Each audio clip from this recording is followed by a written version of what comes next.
नमस्कार, आप देख रहे हैं न्यूज वॉच इंडिया और मैं हूं आपके साथ सत्यम गौर। झंडा ऊंचा रहे हमारा, विजय विश्व तिरंगा प्यारा। इस गीत के रचयिता श्यामलाल गुप्त जो आज हमारे बीच नहीं है, लेकिन ये गीत जो है वो हर हिंदुस्तानी के ओंठों और दिल में आज भी अमर है। वो स्वतंत्रता संग्राम सेनानी, पत्रकार और कवि रहे। आज इसी को लेकर news watch India ground zero से रिपोर्ट आपके लिए तैयार करके ले आया है।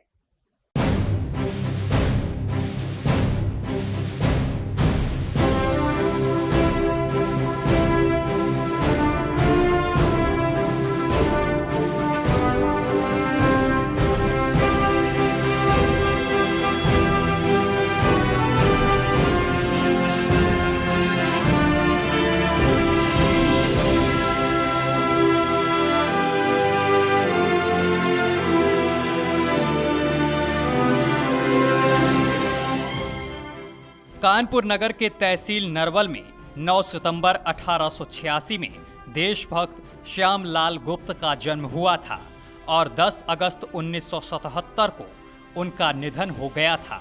ये अपने 5 भाइयों में सबसे छोटे थे। इन्होंने मिडिल की परीक्षा के बाद विशारद की उपाधि हासिल की, जिसके पश्चात जिला परिषद तथा नगर पालिका में अध्यापक की नौकरी शुरू की, लेकिन दोनों जगह पर 3 साल का बॉन्ड भरने की नौबत आने पर नौकरी से त्यागपत्र दे दिया। वर्ष 1921 में गणेश शंकर विद्यार्थी के संपर्क में आए तथा राष्ट्रीय स्वतंत्रता आंदोलन में सहभागिता की। श्यामलाल गुप्त ने एक व्यंग्य रचना लिखी, जिसके लिए तत्कालीन अंग्रेजी सरकार ने उन पर 500 रुपए का जुर्माना लगाया। श्यामलाल गुप्त ने वर्ष 1924 में झंडा गान की रचना की, जिसे 1925 में कानपुर में कांग्रेस के सम्मेलन में पहली बार झंडारोहण के समय इस गीत को सार्वजनिक रूप से सामूहिक रूप से गाया गया। विजय विश्व तिरंगा प्यारा, झंडा ऊंचा रहे हमारा। पार्षद स्वतंत्रता आंदोलन में 8 बार जेल भी गए। श्यामलाल गुप्त की जीवनी और उनकी भाषा शैली और उनके बारे में जानने के लिए हमारी टीम सीधे कानपुर नगर पहुंची। हमारे संवाददाता कानपुर नगर के नरवल तहसील में जैसे ही इंटर करने वाले थे तो हमें एक गेट दिखाई दिया। इसमें साफ तौर पर श्यामलाल गुप्त का नाम लिखा हुआ था, जो गेट की शोभा बढ़ा रहा था। हम मौजूद हैं कानपुर नगर के नरवल गांव में और हम आपको बता दें कि जो ये गांव है, यह गांव अपने आप में एक जाना माना गांव है। इस गांव की अपनी एक अलग विशेष पहचान है। विशेष पहचान मैं इसलिए कह रहा हूं क्योंकि इस गांव में ही पद्म श्री श्यामलाल गुप्ता, ये जो स्मृति आप द्वार देख रहे हैं, वो यहीं के रहने वाले थे, जिन्होंने झंडा ऊंचा रहे हमारा, विजय विश्व तिरंगा प्यारा की रचयिता थे। उनका निवास, उनकी कर्मस्थली, उनकी जन्मस्थली वो इसी गांव में थी। हम आपको इस गांव के अंदर ले चलेंगे और उनके जो आस पड़ोस में लोग रहते हैं, ग्रामीण वासी, उनसे भी जानेंगे कि वह किस तरह का जीवन यापन करते थे और वह किस तरह का जीवन अपना उन्होंने यहाँ पर बिताया, किस तरह रहे, कैसे रहे। हम आपको उनके घर के बारे में भी बताएंगे, जो लोग उनके साथ में रहें उनसे भी आपको मिलाएंगे। कानपुर का नरवल कस्बा झंडा गीत के रचनाकार श्यामलाल गुप्त पार्षद की ऐतिहासिक स्मृतियों की सुगंध से आज भी महक रहा है। पार्षद जी द्वारा रचित विजय विश्व तिरंगा प्यारा, झंडा ऊंचा रहे हमारा झंडा गीत भारत माता की गौरव गाथा को अविस्मरणीय बना रहा है। पद्मश्री से सम्मानित मां भारती के इस अमर सपूत को श्रद्धांजलि देने पूर्व राष्ट्रपति रामनाथ कोविंद खुद नरवल आए थे। उन्होंने सेवा आश्रम के बाहर लगी पार्षद जी की प्रतिमा का अनावरण किया था। देशभक्त श्यामलाल गुप्त की प्रतिमा को लगवाने का श्रेय विधानसभा अध्यक्ष सतीश महाना को जाता है, जिन्होंने देश की धरोहर कहे जाने वाले इस कवि और रचयिता का मान बढ़ाया। श्यामलाल गुप्त की जन्मस्थली यानी कि नरवल हमारी टीम पहुंच चुकी थी। इसके बाद वहां पर पहुंचकर हमारे संवाददाता हिमांशु ने श्यामलाल गुप्त के परिजनों और इसके साथ स्थानीय लोगों से खास बातचीत की। इस दौरान इन लोगों ने क्या कुछ कहा है श्यामलाल गुप्त के बारे में, क्योंकि यहाँ पर जब उन्होंने लोगों से बातचीत करना शुरू की तो बारीकी से लोगों ने श्यामलाल गुप्त के बारे में बताया है। हम उनके गांव में मौजूद हैं। इस गांव का नाम नरवल है और आपको बता दें, आप जो पीछे मेरे ये खंडहर देख रहे हैं, ये उनकी जन्मभूमि थी। यहाँ उन्होंने जन्म लिया था और ये जो गांव है नरवल, ये अपने आप में एक जाना माना गांव है। यह क्रांतिकारियों का गांव रहा है और इस गांव की कई भूमिकाएं रही हैं। भारत की आज़ादी में भी इसकी कई अहम भूमिका रही है। और आपको बता दें, श्यामलाल गुप्त के नाम से यह जो खंडहर आप देख रहे हैं, इसका कई बार सरकार द्वारा निरीक्षण, मुआयना, कई चीज़ें कराई गई हैं। हालांकि सरकार इसको डेवलपमेंट भी कराएगी, इसको जीर्णोद्धार भी होना है, यहाँ पुस्तकालय बनना है, ताकि जो उनका एक नाम है श्यामलाल गुप्ता जो पद्मश्री हैं, उनके नाम को हमेशा के लिए, जैसे कि अभी याद किया जा रहा है, आगे भी याद किया जाए। मेरे साथ यहाँ पर जो उनके पड़ोसी हैं, जो उनके साथ काफ़ी लंबे समय से रहे हैं, हम उनसे भी जानेंगे, उनसे भी मिलेंगे कि किस तरह का उनका स्वभाव था, किस तरह का उनका नेचर था। तो सबसे पहले हम, मेरे साथ जो मौजूद हैं, एक दादा हैं, उनसे बात करेंगे। दादा, क्या नाम है आपका? हमारा नाम रामधनी गुप्ता है। दादा, आपके बगल में ये घर था उनका, हम्म। तो कैसी उनसे आपसे बातचीत हुआ करती थी, कैसी मुलाकात हुआ करती थी? अब वो कहने का मतलब साधारण टाइप से रहते थे। एक कुर्ता, धोती और टोपी लगाते थे, सदरी पहनते थे और साधारण टाइप का रहन सहन था। हर एक से मिलनसार टाइप के थे। रामायण का बहुत अच्छा उनको ज्ञान था और रामायण पे काफ़ी अच्छा बोलते थे। झंडा गीत की रचना उन्होंने की। दादा, कैसा महसूस करते हैं आप, इतने बड़ी, मतलब यहाँ पे झंडा गीत के जो रचयिता थे, उनका आज इस तरह स्थिति में ये आवास यहाँ पर है, पूरे खंडहर स्थिति में, जो कि पद्मश्री से नवाजे गए थे, इस पे आप क्या कहना चाहेंगे? इस पे यही कहना चाहेंगे कि सरकार जो है इस पे ध्यान नहीं दे रही है। कम से कम उनके जन्म स्थान पे निर्माण करे ताकि बाहरी लोग आ सकें, देख सकें। अच्छा, आप पड़ोसी हैं, क्या आपको ये भी जानकारी होगी कि इसका क्या कई सरकार द्वारा या एसडीएम द्वारा या किसी उच्च अधिकारी द्वारा यहाँ का क्या निरीक्षण किया गया, मुआयना किसी प्रकार का किया गया? हाँ हाँ, यहाँ का एसडीएम के द्वारा नापजोख हुई है और कहने का मतलब जो रोड है उसकी भी नाप हुई है। मेन रोड से मिलाने के लिए भी उन्होंने कहा था, मगर अभी तक कुछ हुआ नहीं। अच्छा, आपने बताया कि बहुत साधारण तरीके से रहते थे और फिर उनके परिवार की अगर हम बात करें तो उनके परिवार में कौन-कौन था? उनके पिता का तो नाम नहीं मालूम है और उनके भाई का नाम था, एक बड़े छोटे वाले जो है श्यामलाल पार्षद जी और बड़े वाले का रामलाल नाम था। उनका एक बेटा है, मतलब रामलाल के, और श्यामलाल के एक बेटी है। तो बेटी काका तो उसका नाम था बिट्टा, घर का नाम था बिट्टा, वो बहुत तो नहीं जानती। और इसके बाद भी वो लक्ष्मी नारायण वकील को ब्याही थी। उनके 4 बेटे थे, एक बेटा वकील था और 3 को, एक मतलब टीचर था, 2 को नहीं मालूम क्या था। और इनके एक बेटा था, वो भी ख़त्म हो गया और उसकी बहू भी ख़त्म हो गई बेटे की। हाँ, और इसके बाद में अब वो कहाँ वन में रहते, वो मतलब जन्म तिथि वाले दिन वो लोग आते हैं, बेटे भी आते हैं, नाती बिटिया का भी लड़का आता है, यहाँ पर फूल माला चढ़ाते हैं और इसके बाद में प्रसाद बांटते हैं आके। ये भूमि तो पूरी खंडहर हुई है, कहाँ पर वो फूल माला चढ़ाते हैं, किस तरह पूजा पाठ देखो करते हैं? बताएं, यहाँ जन्म है तो यहाँ चढ़ाते हैं आके, और आश्रम उनकी बनी है स्मारक, उसमें भी ये करते हैं आके सब लोग। और क्या रोचक बातें रही उनसे, ये भी जरा बताएं। बस यही रोचक रहे कि मतलब सामाजिक किस रहे तरह हैं, जीवन जिया करते थे वो? साधारण जिया करते, हर एक से मिलनसार थे, सबसे बोलते बताते थे। ज़्यादातर उनको रामायण का ज्ञान था, कहीं भी रामलीला होती थी वो जाते थे। तो आपने सुना ग्रामीणों की जुबानी, ग्रामीण क्या क्या बता रहे हैं। मेरे साथ और भी ग्रामीण हैं, हम उनसे भी जानेंगे। नरवल गांव की क्या विशेषता रही, और सबसे बड़ी बात, गर्व की बात यह भी है कि पद्मश्री श्यामलाल गुप्ता का ये खंडहर, मतलब मकान है, और वो यहीं पर रहते थे। आप उनके पड़ोसी हैं, कितना गर्व आप महसूस करते हैं इस बात को लेकर? गर्व तो महसूस करते ही हैं और गर्व होना भी चाहिए कि हम नरवल के वासी। हमारे नरवल में कम से कम 35-36 स्वतंत्रता सेनानी थे। हमारे बाबा भी स्वतंत्रता सेनानी थे, उनका नाम काली दीन साहू था। और ज़्यादा जानकारी नहीं दे सकते हैं, लेकिन ये है कि नरवल स्वतंत्रता सेनानियों का गढ़ रहा है। बिल्कुल बहुत ही अच्छी फीलिंग करता हूँ और अंतर्राष्ट्रीय फलक पे नाम चल रहा है, इससे बड़ी गौरव की बात क्या हो सकती है। इस मार्ग पे जो मतलब गेट है यहाँ का नरवल का जी, गांव का, जी वहाँ पे उनकी प्रतिमा लगी है। जी पूरे मार्ग पद्म श्री श्यामलाल गुप्ता के नाम से जाना जाता है। जी आज आप भी उसी मार्ग पे चल रहे हैं, जी। तो ये क्या संदेश आता है लोगों के कि उनके दिशा निर्देश, उनके मार्गों पे चलना चाहिए, उनका जो व्यक्तित्व था, उनका जो ज्ञान था, उस पर चलना चाहिए? बिल्कुल चलना चाहिए और उनके आदर्शों को मानना चाहिए और कोशिश पे हम लोग पूरी तरह से हैं कि उनके कार्यों को सराहा जाए और आगे बढ़ाया जाए। क्या मांग करते हैं? नरवल गांव का क्या स्थान होना चाहिए कानपुर नगर में? नरवल गांव का स्थान तो कानपुर से भी, जिले से भी आगे होना चाहिए। इस तरह के जो स्वतंत्रता संग्राम सेनानी रहे हमारे यहाँ, अंतर्राष्ट्रीय लोग रहे, और उस समय उन्हीं की देन रही जब गांधी जी आए और नेहरू जी आए, इंदिरा जी आई गणेश सेवा आश्रम पे। श्यामलाल गुप्ता जो पद्म श्री पार्षद भी रहे हैं और जिन्होंने इस गीत झंडा भी ऊंचा रहे हमारा विजय विश्व तिरंगा प्यारा के रचयिता थे, और मेरे साथ उनके परिवार के कुछ लोग यहाँ मौजूद हैं। हम उनसे जानेंगे कि किस तरह जीवन वो अपना यापन किया करते थे। क्या नाम है दादा आपका? हमारा है चंद्रभान गुप्ता। चंद्रभान गुप्ता जी।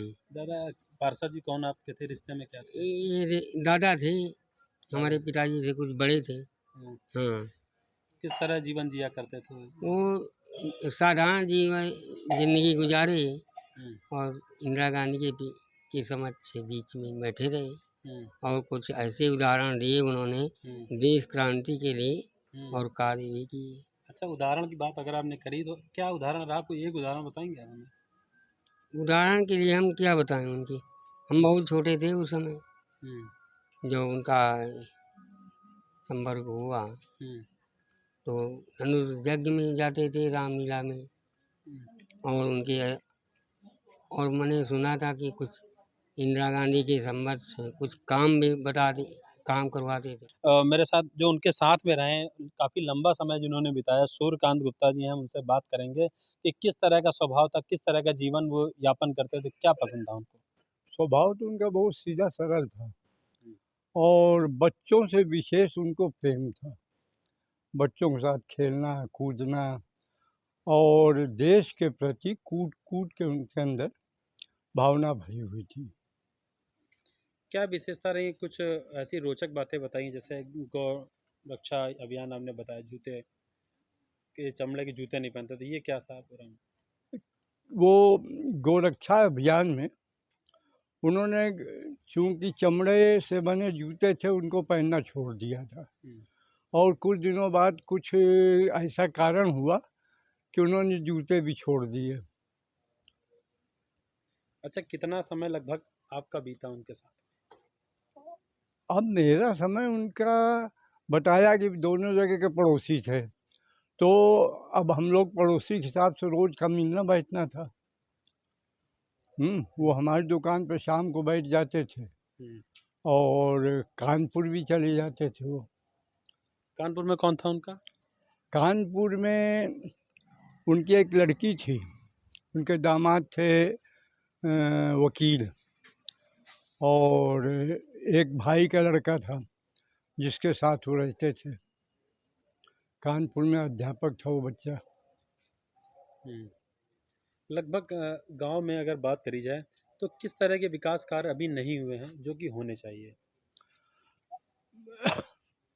अब इस विषय में हम क्या बताएं, होने चाहिए विकास कार्य जो हो क्योंकि सके। एक जाना माना गांव है। हाँ, श्यामलाल गुप्ता जो थे वो पद्म श्री थे। हाँ, पद्म श्री थे। इस गीत की उन्होंने रचना भी की थी। हाँ, तो ये जो गांव है, ये कानपुर का एक अपने आप में एक अलग पहचान रखता है। हाँ, तो उसको पहचान। एक ना कहीं एक नई दिशा भी मिलनी चाहिए। हाँ, वो तो जब से हमारे यहाँ ये सतीश महाना जब मंत्री आए थे तब से विकास कार्य होने शुरू हुए हैं, ऐसी बात नहीं है, और हो भी रहे हैं विकास कार्य।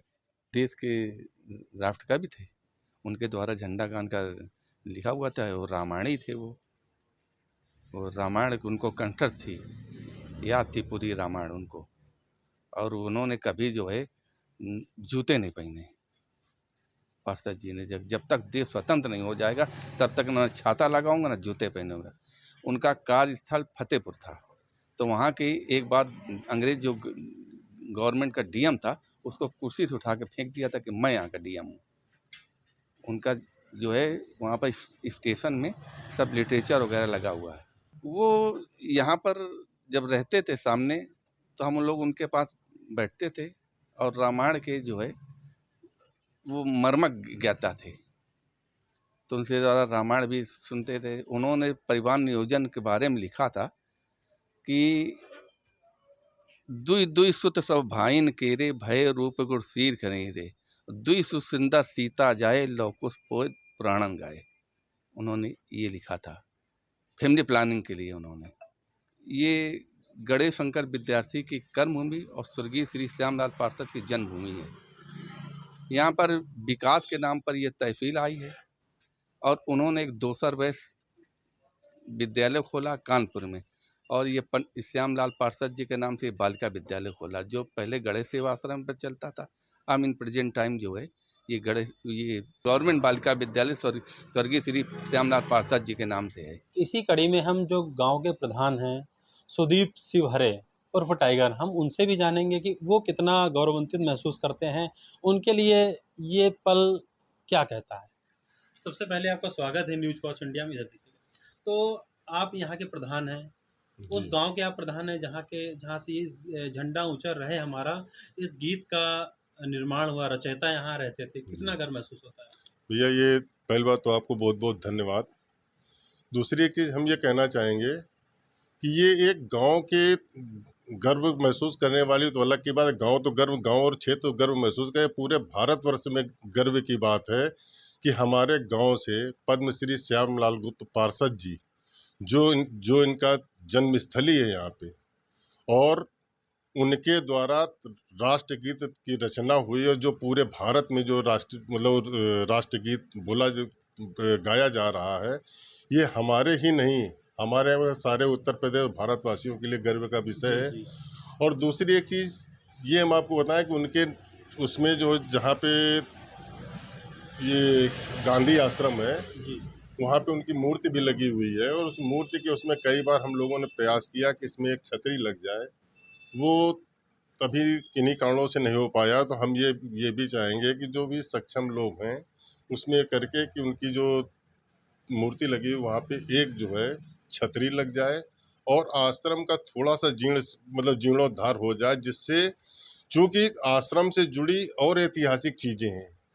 यहाँ पे श्री गणेश शंकर विद्यार्थी जी की ये कर्मस्थली रही है और माँ कस्तूरबा भी यहाँ पे आ चुकी हैं। उनके गांधी जी के हाथ का चलाया हुआ चरखा भी गांधी आश्रम में रखा हुआ है। तो इस हिसाब से देखा जाए तो हमारे जो इतने ऐतिहासिक महापुरुष रहे हैं, उन्होंने आके यहाँ पे स्वतंत्रता के उसमें अच्छा अपना योगदान दिया है, और उनकी जो हाथ की चलाई हुई चीज़ें हैं वो हमारे लिए एक विरासत की चीज़ें हैं। तो हम तो यही चाहेंगे कि इस नरवल गांव में जो यहाँ पे खादी ग्राम उद्योग भी पहले चलता था, मगर आजकल केवल नाम रह गया, खादी ग्राम उद्योग अब यहाँ पे बंद हो चुका है। यहाँ पे महिलाएं भी चरखा काटती थी, मगर कुछ पेमेंट उनका काफ़ी महिलाओं का पेमेंट लंबित होने की वजह से भी वो चरखा मशीन एकदम बंद चल रही है। माननीय जिलाधिकारी महोदय के द्वारा संज्ञान में ये मैटर में डाला तो उन्होंने आश्वासन दिया है इनके प्रकार जैसे भी हो, अगर उनके उनका ये पेमेंट अगर हो जाए तो हम ये चाहते हैं कि थोड़ा सा अगर जीर्णोद्धार इसका हो जाए, जो जीर्ण स्थिति है उससे अगर थोड़ा सा अगर जीर्णोद्धार हो जाए तो यहाँ की 100-200 महिलाओं का डेली का जीवन यापन भी होने लगे। दूसरा, यहाँ पे जो कि इतने ऐतिहासिक पुरुष रहे उनकी एक जन्मस्थली और कर्मस्थली दोनों है। भाई पार्षद जी की जन्मस्थली हो गई और श्री गणेश शंकर विद्यार्थी जी कर्मस्थली है, तो दोनों के उसमें ये जो गणेश खादी ग्रामोद्योग है उसमें और गणेश सेवा आश्रम में थोड़ा सा अगर जीर्णोद्धार हो जाए तो हम अपने आप को और गौरव महसूस करेंगे, और हमें ये लगता है कि ये नरवल के हित के लिए भी होगा। प्रधान जी, एक बात और है, गांव का जो नाम है वो तो बहुत डेवलपमेंट है और धीरे धीरे ये भी अगर हम बात करें जाए विकास हो भी रहा है, लेकिन ऐसी क्या मूलभूत सुविधाएं हैं कि जो जनहित में और जनता के लिए उपयोग में यहाँ पर सबसे ज़्यादा उनकी ज़रूरत है? सबसे मेन चीज़ तो यहाँ पे भाई गांव के लोगों को क्या चाहिए, सड़क अच्छी हो, पानी निकासी का संसाधन अच्छा हो और पानी की व्यवस्थाएं अच्छी हो, स्वास्थ्य संबंधित जो चीज़ें हैं वो यहाँ पे अच्छी हो। तो माननीय जो हमारे यहाँ के जो मतलब विधायक जी हैं, आज वो विधानसभा अध्यक्ष जी माननीय महाना जी, उनके कर कमलों द्वारा और माननीय सांसद जी, दोनों लोगों के कर कमलों द्वारा यहाँ गांव में इतनी सुविधाएं तो हो ही गई हैं कि जैसे जल निकासी की व्यवस्था ठीक ठाक है, थोड़ा बहुत तो हर गांव में होता है, रोड भी अच्छे बन गए हैं, लाइट की व्यवस्था भी अच्छी है और स्वास्थ्य से संबंधित जो भी यहाँ पे प्रेजेंट टाइम में डॉक्टर लोग हैं उनका भी बिहेवियर बहुत अच्छा है और मतलब आते हैं, अच्छी सुविधाएं मिल रही हैं। मगर जो थोड़ी बहुत चीज़ें हैं जैसे इसका जीर्णोद्धार हो जाए और यहाँ पे बाकी सब चीज़ें तो हमारे ये दोनों लोग जो माननीय लोग हैं इन्होंने यहाँ पे गांव में इतना कुछ कर रखा है कि जिससे गांव में ऐसी कोई विकट स्थिति तो नहीं है, मगर गांव कोई भी कभी परिपूर्ण नहीं होता, उसमें कुछ न कुछ समस्याएं तो बनी ही रहती हैं। तो हम ये चाहेंगे छोटी मोटी जो भी समस्याएं हैं उनका भी अगर निराकरण हो जाए तो हमारे लिए बहुत अच्छा मतलब वो अनुभव रहेगा। श्यामलाल गुप्त जहां मीटिंग करते थे, अंग्रेजों के खिलाफ जहां रणनीति बनाते थे, उस जगह का नाम कस्तूरबा गांधी है। यहां भी हमारी टीम पहुंची और यहां से हमारे संवाददाता हिमांशु ने एक एक चीज दिखाई है। इस रिपोर्ट में देखिए कि ये अंदर यहाँ से एंट्री करते थे, बड़ी बड़ी स्वतंत्रता संग्राम सेनानियों की यहाँ मीटिंग होती थी, क्रांतिकारियों की यहाँ बैठक होती थी। आपको बता दें, हम आपको अंदर ले चलते हैं। यहाँ जो बिल्डिंग है उस बिल्डिंग का नाम कस्तूरबा गांधी बिल्डिंग के नाम से बिल्डिंग जानी जाती थी। महात्मा गांधी और उनकी पत्नी जो थी कस्तूरबा गांधी, वो इस बिल्डिंग पे यहाँ पर आया जाया करती थी। श्यामलाल गुप्ता जो थे उनके नेतृत्व में यहाँ सारी मीटिंगें हुआ करती थी, आगे की योजना भी यहाँ से बनाई जाती थी। हम आपको अभी कस्तूरबा गांधी अंदर जो बिल्डिंग है वहाँ भी ले चलेंगे। नेहरू हॉल है यहाँ पर, वहाँ भी ले चलेंगे आपको बता दें यही वो कस्तूरबा बिल्डिंग है जहाँ पर स्वतंत्रता संग्राम सेनानी अपनी बैठक करते थे और जो भी आगे की योजना रहती थी उसको यहाँ से वो योजनाओं को बनाते थे। आज आप इनको देख सकते हैं, काफ़ी पुरानी भवन है, बिल्डिंग है। यहाँ के जो दरवाजे हैं उनमें जंग लगी हुई है, ताले बहुत लंबे समय से लटके हुए हैं। और ये देखिए यहाँ पे ये हम आपको दिखाना चाहेंगे, आश्रम करके लिखा हुआ है। इस आश्रम का नाम गणेश सेवा आश्रम जो कि नरवल गांव में है, ये भी आप देख सकते हैं कि गणेश सेवा आश्रम के नाम से भी इसका नाम रखा गया था इस हॉल का। और यहाँ पे जगह जगह और आपको दिखा दें कुछ अंदर, यहाँ पे आपको कैमरामैन से कहूँगा मैं अपने दिखाने के लिए, ये हॉल के अंदर की कुछ तस्वीरें दिखाएं जहाँ की अभी अंधेरा है लेकिन कुछ मशीनें यहाँ रखी हुई हैं और यहीं पर वो बैठक हुआ करती थी स्वतंत्रता संग्राम सेनानियों की। आपको बता दें अभी लेकिन यहाँ पूरा अंधेरा है, अंधेरे के कारण आपको कुछ ठीक से हम नहीं दिखा पाएंगे। हालांकि कानपुर के नरवल की कुछ रोचक और जो विशेष हम आपको जानकारी दे रहे हैं, ऐसे हम और भी कुछ जानकारी आपको देंगे। जैसा कि आपने देखा मेरे साथ, जिस तरह कानपुर के नरवल गांव के ग्रामीणों से हमने बात करी, जो यहाँ पार्षद रहे श्यामलाल गुप्त जो कि पद्मश्री अवार्ड से नवाजे गए थे, उनकी हम कर्म भूमि में और जन्मस्थली में हमने ग्रामीण वासियों से चर्चा करी, बात करी। अपने सहयोगी हरिशंकर शर्मा के साथ मैं Himanshu, news watch India, Kanpur नगर।